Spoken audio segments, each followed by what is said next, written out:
Merry Christmas! This is Terry, and you're watching Home Again. Hey, today why don't you join me as I make these Christmas centerpieces? They're really quick and easy to make and really cheap too. I got this idea off the internet a couple years ago, and I finally decided to give it a try. So if you're looking for a way to brighten up your dinner table, why don't you join me on this little project?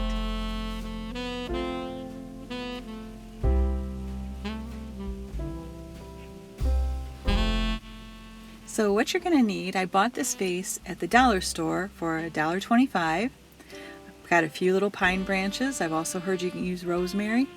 I bought some cranberries, fresh cranberries, and this little floating candle from Hobby Lobby. It was $1.49. I got it for 40% off. And you're supposed to use an orange, but I used a tangerine. Worked just as well, I think. So this one's basically just assembling it all. This is not much to do at all.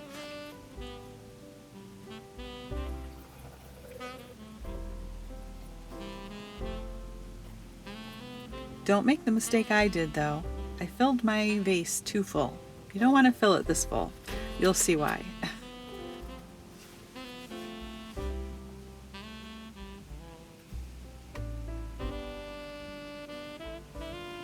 So just by watching you can see what it's done. You don't need me narrating this one for sure. But let me explain to you where I'm at. I'm making this from a hotel room. My hubby had to go out of town for work, and I wanted to get some videos done before Christmas because it's been coming so fast, and he wanted me to go with him. So I helped my stuff and I made these in a hotel room. So if I can put something like this together in a hotel room, you can surely do it very easily in the comfort of your own home. And this is what I was talking about. I made a mess by pouring a little too much water in there, so I had to get some of it out. But no worries.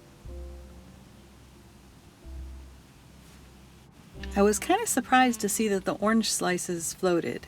And if I'd taken more time, I probably could have got them pinned down more to the bottom of the vase with some pine branches. But, you know, I wasn't going to be that fussy about it. I just thought the colors together were real pretty.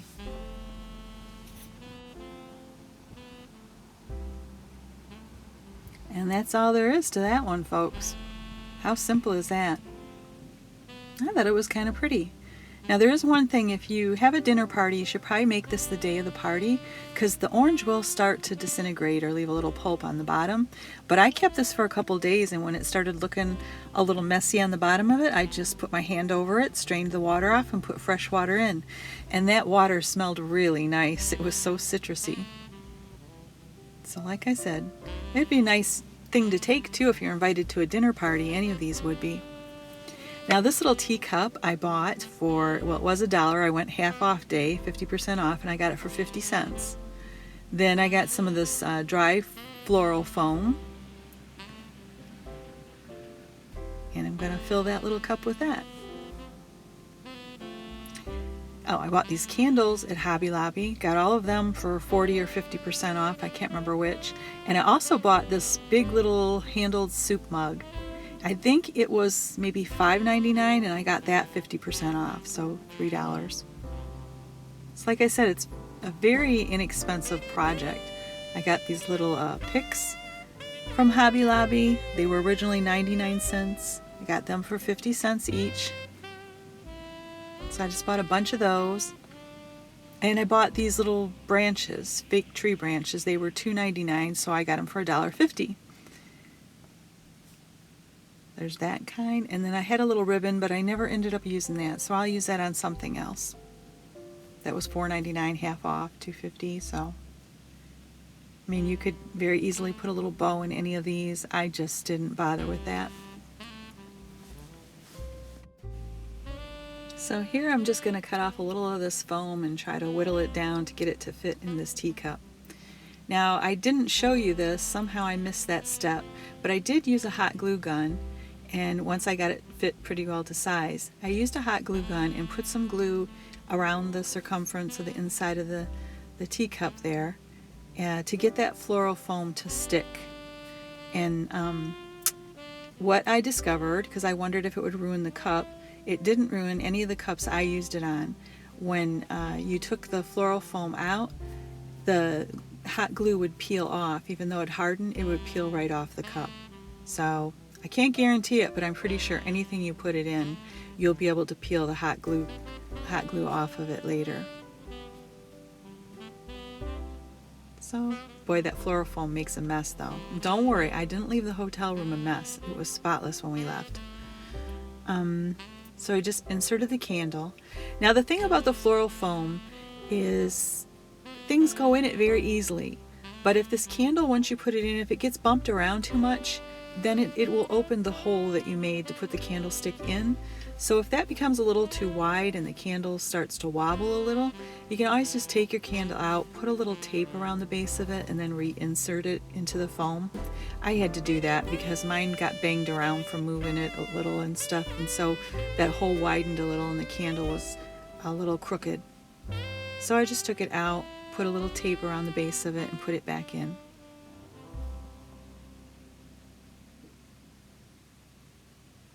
But you just go around and make it as pretty as you can.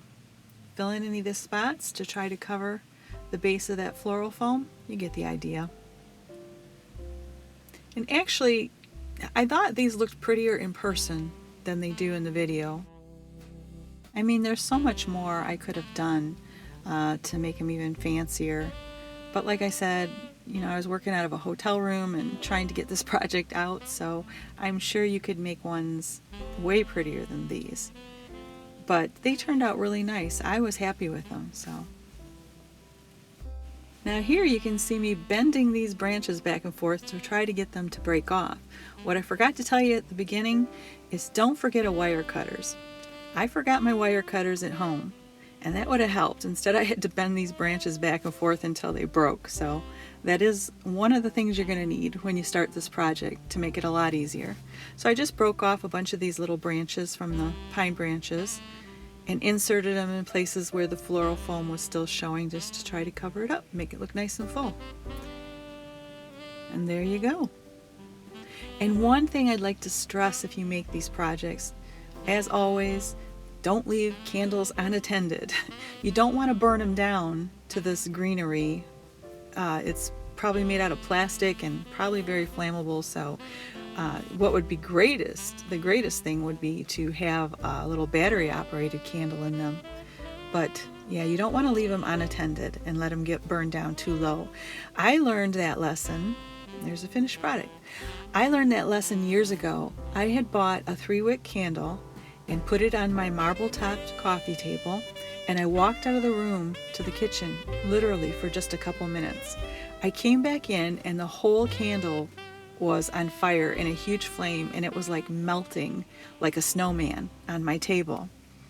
And what happened was, it was a candle that was made in another country, and how I knew this is because it had newspaper put inside the wax of the candle, and it was a foreign print, foreign language on the newspaper. And wherever it was manufactured, I don't know if someone thought it would be funny or whatever, but they put paper in the wax, and as the wick was burning down, the paper inside of the candle caught on fire and started to melt the whole thing. And thank the Lord, got it out, no damage done. But boy, I learned a lesson then. Don't walk away from an area where you have candles going. You just never know, even if you're being really careful, what could be inside it or how it might end up burning. So please be careful. I have a lot of these little, they're battery operated candles, but they're like the wide pillar ones, like I put in my little lantern video. I love those things. And I've seen that they make the taper ones like these, and I'm going to get some of those because I use rechargeable batteries in them. And so whenever my batteries get weak, I just recharge them, and I get so much enjoyment out of my fake candles and my rechargeable batteries. So I'm not hard to please. And here I'm just going on to the little soup mug one. And the neat thing about these centerpieces is when the holiday is over, if they don't want to keep the centerpiece for next year, they can just pull the stuff out of it and peel the little glue off the mug or the little bowl here, and they have a new little teacup or a new little soup bowl. So that's kind of fun. So you can see when you have all the stuff you need and a little place to do the project, it does not take long at all. On the left I had a little bird there I was thinking of putting on it, but it just seemed too big for the centerpiece. But you can get those little picks too at the dollar store for $1.25, and they're so cute with the little cardinals on it and pine cones and branches. So you'll have to excuse the lighting and the background. I didn't have a pretty table to put it on. Like I said, I did this from the hotel room, so got kind of funny background there, 2-color wall, and it looks kind of odd. But imagine it on a pretty dinner table and lit and glowing with your guests all around the table. Made a pretty little centerpiece, I think. So I hope all of you have a beautiful Christmas. I hope you have time to enjoy family and friends, and you make time to slow down and think about the real meaning of the holiday, which is the greatest gift ever given to us, Jesus. Thanks so much for watching. I really appreciate it. And if you wouldn't mind taking the time to subscribe, I sure would appreciate it. Thanks again, everyone, and have a Merry Christmas. Hope to see you next time. Bye-bye.